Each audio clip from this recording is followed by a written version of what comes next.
sa inyong lahat mga kababayan na yan. Ngayong umaga ay mag-check tayo ng Almas RS. Ito yung bagong model ng Almas ngayon. Ayan ang makina niya, 2.0 yan.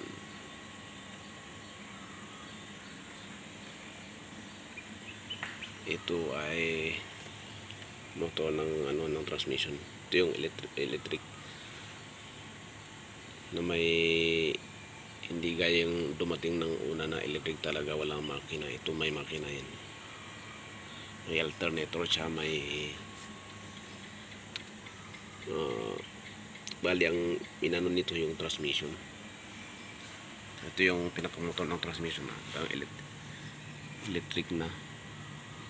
Ngayon pinandar mo ng andarin mo siya, tapos pag after 30 minutes 30 to 45 minutes mamamatay siya. Electric na yung magpapagana, magpapatakbo, mamamatay yung makina. Pero may gasolina dito, pwede mong lagyan ng gasolina. May sariling baterya. Ito may sariling baterya din yung baterya na yun, yung baterya ng itong makina. Itong baterya naman ng electric is nandun sa likod.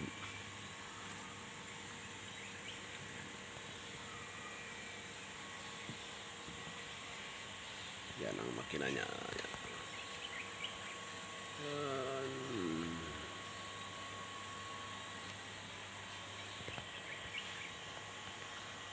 May baterya siya, may alternator. Kaya pwede mong gamitin ng pag mawala na yung pwede mong gamitin ng makina. Kasi automatic naman mamamatay yan pag walang yung bali itong electric ang gagana. Papatakbo.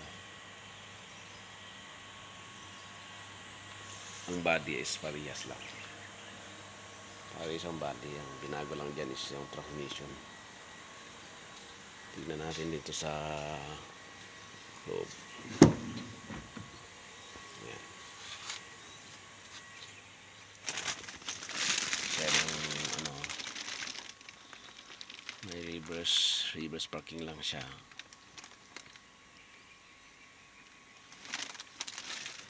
Almost same. Parehas na lang sa inanan sa likod. Halos parehas. Full leather seat.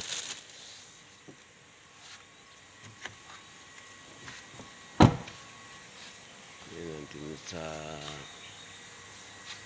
likod. Ayan. Nandito yung baterya na yun.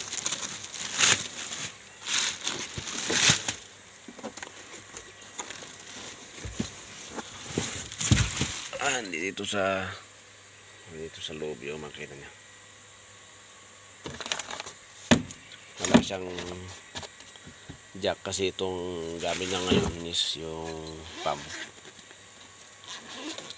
Liquid, may liquid siya. Ito yung gamit na ngayon, kaya wala nang spare tire dito.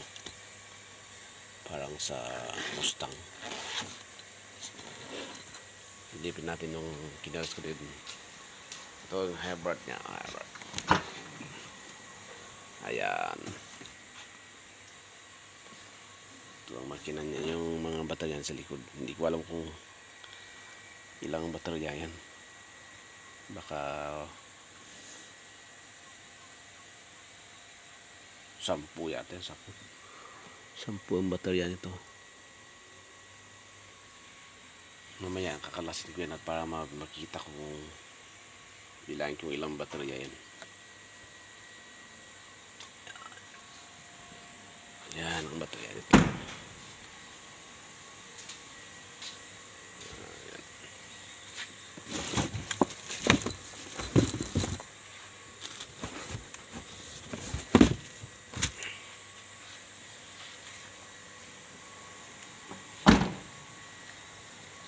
Yan, bowling.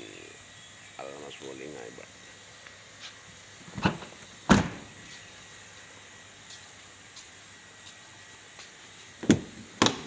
start nga natin.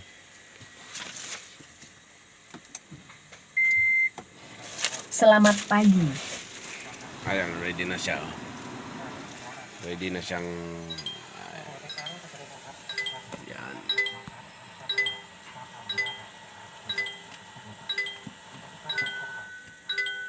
Yan. Ayan, naka-reverse na siya.